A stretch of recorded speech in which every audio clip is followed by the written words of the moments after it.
Welcome to another truck hardware tutorial. In today's tutorial, we are providing a solution for the 2017 to current Ford Super Duty Gatorback front mud flap and bracket installation. With the Super Duty, it is possible to upgrade the factory liner to a sturdier plastic liner that sits over top the factory liner.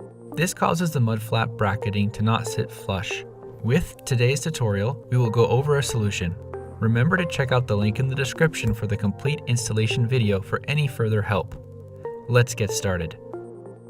As you can see, the bracket hits the inner liner and can't sit flush to allow the flap to be installed correctly.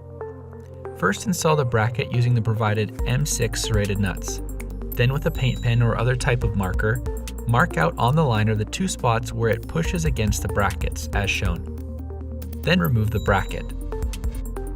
Using a box cutter or other cutting tool, cut along the markings.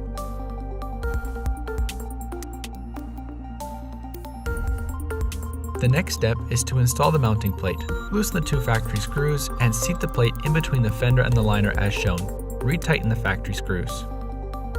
There are a few spots along the plate where it sits very tight to the liner and it won't easily allow the plastic inserts to be installed. Using a 1/4 inch drill bit, drill through the affected plate holes to allow for more space for the inserts. Then remove the mounting plate.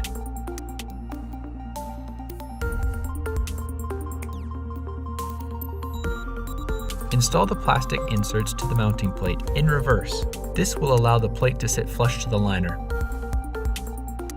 Next, install the inner bracket to the mounting plate and install the whole setup to the vehicle as shown. Finally, install the flap and strip washer to the mounting plate.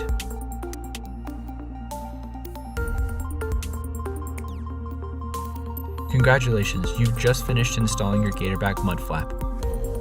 If you found this tutorial helpful, give us a like and subscribe. Check out the rest of our channel and our website for additional tips, tricks, and installation guides. Thanks for choosing Truck Hardware.